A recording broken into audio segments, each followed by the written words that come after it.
उर्दू का एक मशहूर और मकबूल शेर है, हमें क्या बनाना था और हम क्या बना बैठे।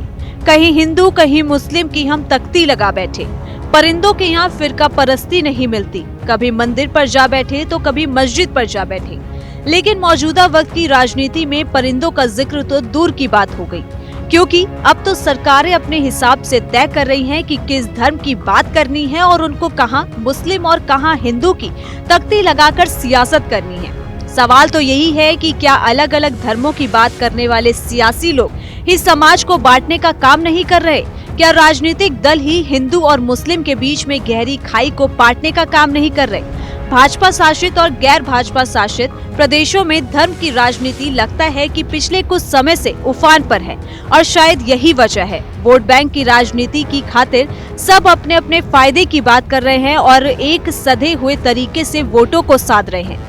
याद रहे कि मथुरा में उत्तर प्रदेश के मुख्यमंत्री योगी आदित्यनाथ ने अयोध्या और काशी का जिक्र करते हुए कहा था कि अब मथुरा की बारी है और एक बड़ी तैयारी है। यानी साफ है कि सीएम योगी के बयान के बाद सनातनियों में मथुरा को लेकर न केवल उम्मीद जगी बल्कि उनकी खुशी भी दोगुनी हो गई।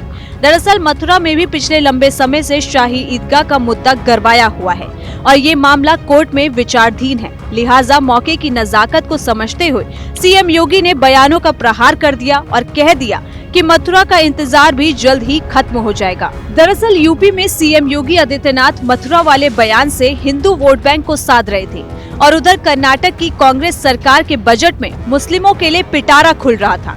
यानी कि एक ओर यूपी में हिंदू राजनीति परवान चढ़ रही थी तो कर्नाटक में बजट मुस्लिमों पर फोकस था। सवाल उठना लाजमी है कि समाज को बांटने का काम तो खुद राजनीतिक दल ही कर रहे हैं। अब कर्नाटक सरकार के बजट को देखिए, जिसमें मुस्लिमों के लिए करीब 4,700 करोड़ रुपए की योजनाओं की घोषणा की है।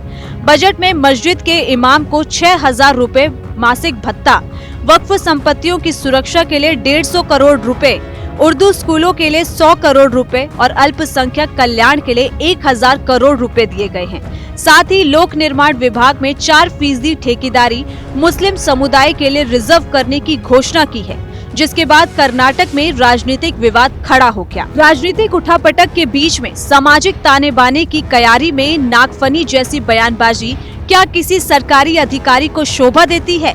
ये अपने आप में एक बड़ा सवाल है। दरअसल सोशल मीडिया पर यूपी के संभल जिले में तैनात सीओ अनुज चौधरी का बयान तेजी के साथ वायरल हो रहा है, जिसमें सीओ संभल अनुज चौधरी कह रहे हैं कि जुमा तो साल भर में 52 बार आता है और होली का त्योहार सिर्फ एक बार आता है।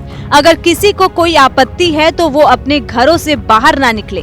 सवाल इस बात का है कि जिस खाकी के कंधों पर पूरे समाज की सुरक्षा का दायित्व होता है, जिस खाकी के ऊपर बिना किसी भेदभाव के सभी धर्मों का सम्मान करने की जिम्मेदारी होती है, क्या उस खाकी वर्दी को पहने डिप्टी एसपी स्तर के अधिकारी का समाज को बांटने वाला और माहौल को खराब करने वाला बयान देना उचित है क्या?